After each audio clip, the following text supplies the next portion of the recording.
Hi friends, இன்றைக்கி வந்து நம்ம ப்ளவுஸ் கட்டிங் பார்க்க போகிறோம். எம்ப்ராய்டிங் ப்ளவுஸ் கட்டிங் பார்க்க போகிறோம். இது வந்து பார்த்திங்கன்னா நேற்று வந்து ஷார்ட்ஸ் போட்டிருந்தேன். இதுதான் நம்ம யூடியூப்பில் ஃபஸ்ட்டு வீடியோ நம்மளோட சேனலில். சப்ஸ்கிரைப் பண்ணி எனக்கு சப்போர்ட் பண்ணுங்கள். இப்போ வந்து ப்ளவுஸில் வந்து ப்ளவுஸ் லைனிங்கை எடுத்து அதில் பேக் நெக்கு வந்து அப்படியே ஹைட் எவ்வளோ அப்படின்றத வந்து கீழே டாட்லேயும் மேலே சென்ட்ரு பாயிண்ட்லேயும் பிடிச்சி ஒரு மார்க் பண்ணிக்கிறேன். சைடில் ஒரு மார்க் பண்ணிக்கிறேன்.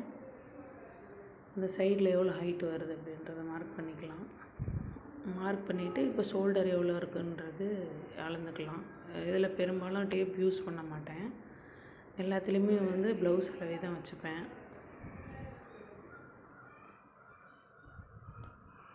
ப்ளவுஸில் அப்புறம் எந்த சுருக்கமும் இல்லாத கரெக்டாக எடுத்து விட்டுக்கணும். முடிஞ்சால் சுருக்கம் அதிகமாக இருந்தால் அயர்ன் பண்ணிக்கங்க, நல்லது.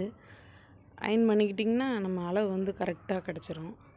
அதனால் இப்போ வந்து ஹைட் எவ்வளோன்றதை நம்ம ஃபஸ்ட்டு எடுத்துட்டோம். இப்போ வந்து சைடு மார்க் பண்ணோம். இப்போ வந்து நெக்கு உயரம் எவ்வளோன்றதை மார்க் பண்ணணும். ஃபஸ்ட்டு வந்து மேலே அகலம் எவ்வளோன்றதை நம்ம அப்படியே சுருக்கி வச்சுட்டு ரொம்ப பிடிச்சி இழுத்தா அகலம் அதிகமாயிரும். அதனால் மார்க் பண்ணிக்கலாம். அப்புறம் வந்து நெக்கு இறக்கம் எவ்வளோன்றதை மார்க் பண்ணி ஒரு கோடு போட்டுக்கலாம். இப்போ எல்லாத்துக்கும் கோடு போட்டுடலாம். ஆம்புகளுக்கு அப்புறம் வந்து நெக்குக்கு இது எல்லாத்துக்கும் மார்க் பண்ணிக்கலாம்.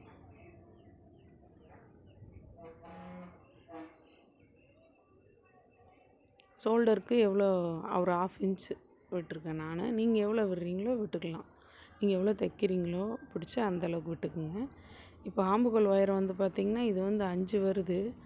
இந்த ப்ளவுஸ் வந்து கொஞ்சம் பெரிய சைஸ் தான். அதனால் 5 வந்து கொஞ்சம் கம்மியாக தான் இருக்கும். 5.5 வச்சா தான் சரியாக இருக்கும்னு நினைக்கிறேன். இப்போ மார்க் பண்ணிவிட்டு முதல்ல வந்து ஆம்புகள் சுற்றளவு எவ்வளோன்றதை நம்ம கணக்கு பண்ணிக்கலாம். அளந்து பார்த்துக்கலாம் டேப்பை வச்சு.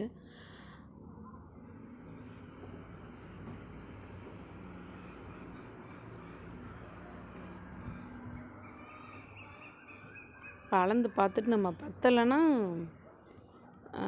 கொஞ்சம் இறக்கி மார்க் பண்ணிக்கலாம்.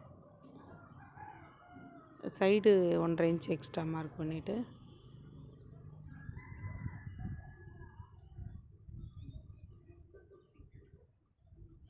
இப்போ அந்த ஆம்புகள் கீழே வந்து எவ்வளோ அகலம் இருக்கோ அதில் வந்து சென்டர் பாயிண்ட்டு மிட் பாயிண்ட்டை எடுத்து மார்க் பண்ணிப்பேன். இப்போ மேலேருந்து ஹைட்லேருந்து எவ்வளவோ ஆம்புகளுக்கு அந்த எல் ஷேப் வருது பார்த்திங்களா, அது 2 சைடும் வந்து கரெக்டாக அந்த சென்டர் பாயிண்ட் வந்து மார்க் பண்ணிவிட்டு ஸ்கேல் வச்சு ஒரு கோடு போட்டுக்கலாம். போட்டுட்டு இப்போது அந்த ஆம்புகள் சுற்றளவு எவ்வளோ இருக்குன்னு அளவு ப்ளவுஸ் வச்சு பார்த்துக்கலாம். இதில் வந்து கரெக்டாக 9 இருக்குது. இப்போது இதே அளவு வந்து நம்ம இப்போ அந்த அளவில் கொண்டு வரணும். லைனிங்கில்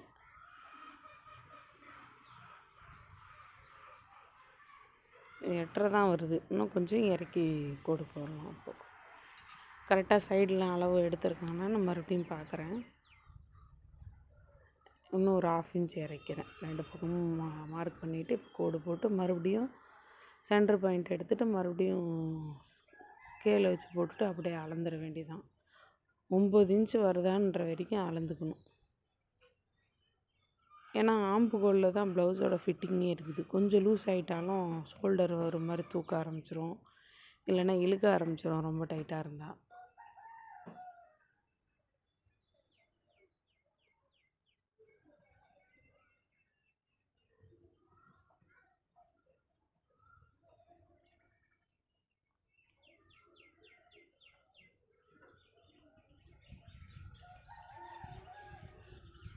இப்போ ஃப்ரண்ட் சைடு வந்து அந்த பேக் சைடு வெட்டி எடுத்துகிட்டு இப்போ வந்து ஃப்ரண்ட் சைடுக்கு வந்து அந்த ஆம்புகோல் அப்புறம் வந்து நெக்கு இதெல்லாம் மார்க் பண்ணிக்கிறேன் பேக் சைடை வச்சு.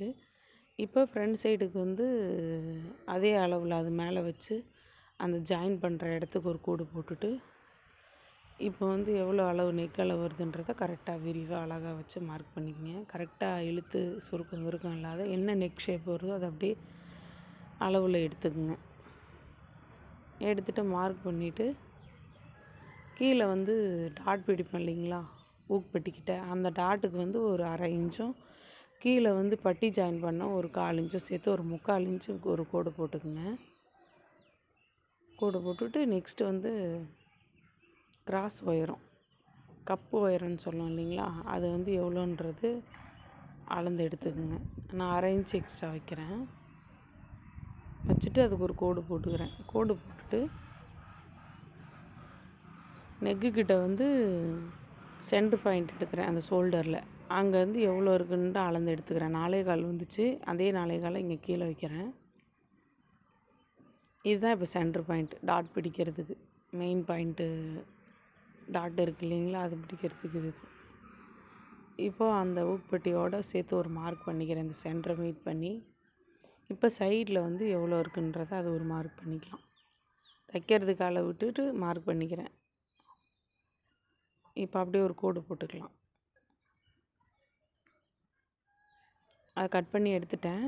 இப்போ வந்து ஸ்லீவ் கட் பண்ண போகிறேன். இது வந்து ஆப் ஸ்லீவ் தான் எனக்கு அளவு கொடுத்துருக்காங்க. ஆனால் இந்த எம்ப்ராய்டிங்கில் இருக்கிறது வந்து பார்த்திங்கன்னா எல்போ ஸ்லீவ் கிட்ட இருக்குது. எல்போ ஸ்லீவ் தான், ஆனால் அந்த முட்டி வரைக்கும் வருது. கை முட்டி நம்ம மடக்கம் இல்லைங்களா, அந்த அளவுக்கு வருது. 11.5 வருது ஹைட்டு. அவங்கள கேட்டதுக்கு எனக்கு ஆஃப் ஸ்லீவ் போதுன்னு சொன்னாங்க. நான் என்னென்ன இந்த எம்ப்ராய்டிங் வந்து இருக்குது, அப்படி தைக்க முடியாது, நல்லா இருக்காது.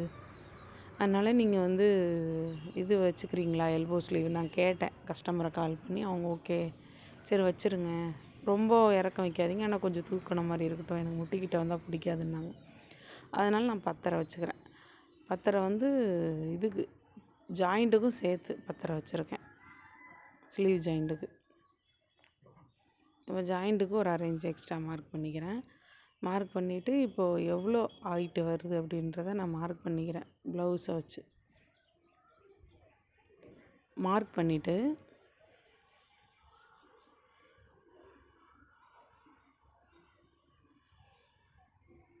இப்போ வந்து எங்கிட்ட இருக்கிற வந்து ஆப் ஸ்லீவ் கை சுற்றுற அளவு தான் இருக்குது. அதனால் நான் ஸ்கேலை வச்சு போட்டுக்கிறேன். இல்லைன்னா கொஞ்சம் அகலமாகவே போட்டுக்குங்க. ஒவ்வொருத்தர் அவங்க எப்படி ஆள் இருப்பாங்களோ அந்த மாதிரி போட்டுக்குங்க. முடிஞ்ச அளவுக்கு அவங்க நேரில் வந்தாங்கன்னா அளவு எடுத்துக்குங்க. எவ்வளோ கை சுற்றளவு, எந்த அளவுக்கு அவங்க இறக்க வேணுமோ அந்த இடத்துல கீழே வந்து சுற்றி அளவு எடுத்துக்குங்க. கை இறக்க சுற்றளவு அப்புறம் எடுத்துக்குங்க. சரி, இல்லாத பட்சத்தில் இப்படி போட்டுக்குங்க. அவங்ககிட்ட சொல்லிடுங்க, வேணால் தையல் பிரிச்சுக்குங்க, அப்படி எக்ஸ்ட்ரா தையல் போட்டிருக்கேன், இல்லை லூஸாக இருந்துச்சுன்னா எடுத்துகிட்டு வாங்கன்னு சொல்லிடுங்க. இப்போ ஆப் ஸ்லீவுக்கு வந்து 2.25 இருந்துச்சு அந்த வளைவு, அந்த சைடு வளைவுன்னு சொல்லுவோம் இல்லைங்களா, அந்த ஆம்புகள் வளைச்சி கொண்டு போவோமே அது. ஆனால் நான் வந்து 3/4 ஸ்லீவுன்றதுனால நான் வந்து 3.25 வச்சுருந்தேன். நீங்கள் வந்து நீங்களுமே சாதாரணமான கையாக இருந்தால் ஒரு ஆஃப் ஸ்லீவாக இருந்தால் ஒரு 2.5லேருந்து 3க்குள்ளே வச்சுக்கோங்க. இல்லை ஒரு 3/4 அப்புறம் எல்போ ஸ்லீவ் அப்படின்லாம் வந்துச்சுன்னா 2.25லேருந்து 4 வரைக்கும் கூட வைக்கலாம். ஏன்னா அப்போ தான் அது போய் அடிக்கடி சுருக்கம் வராத நம்ம ப்ளவுஸ் போட்டோடனே கரெக்டாக உட்காரும். இப்போ கொஞ்சம் நம்ம மேலே ஏற்றி வச்சுருந்தோம், இப்போ கொஞ்சம் இறக்குனதுனால அதே அளவை கொண்டு வந்து அந்த அடிக்கை சுற்றளவுன்னு சொல்லுவோம் இல்லைங்களா, அதை வந்து கீழே இறக்கி வச்சுக்கிறேன். இப்போ இந்த சுற்றளவு வந்து பார்த்திங்கன்னா 9 வரும்.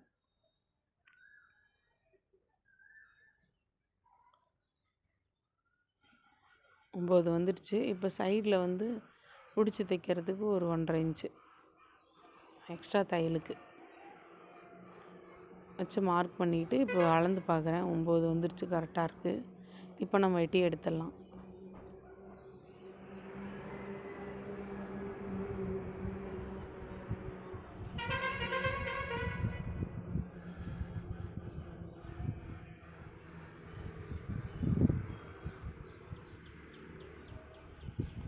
இப்போ மேலே அந்த மிட் பாயிண்ட்லேயும் அப்புறம் அந்த தையலுக்கு ஒரு இடத்துலலாம் ஒரு ஜக்கா போட்டுக்குங்க, மார்க் ஒன்று போட்டுக்குங்க. இதுதான் அந்த ப்ளவுஸு. இதை வந்து நான் கரெக்டாக ஷேப் எடுக்கலை, நான் அப்படியே சும்மா பாக்ஸாக கட் பண்ணிவிட்டு இந்த லைனிங் கரெக்டான மெஷர். இப்போ வந்து தைச்சி முடிச்சிட்டேன். தைச்சதுக்கப்புறம் இந்த எம்ப்ராய்டிங் ப்ளவுஸோட ஃபினிஷிங் இதான் பார்த்துக்குங்க. உங்களுக்கு இதோட வீடியோ வேணுன்னா எனக்கு கமெண்ட் பாக்ஸில் கமெண்ட் பண்ணுங்கள். நான் நெக்ஸ்ட்டு உங்களுக்கு ஒரு வீடியோ போடுறேன். Please subscribe my channel.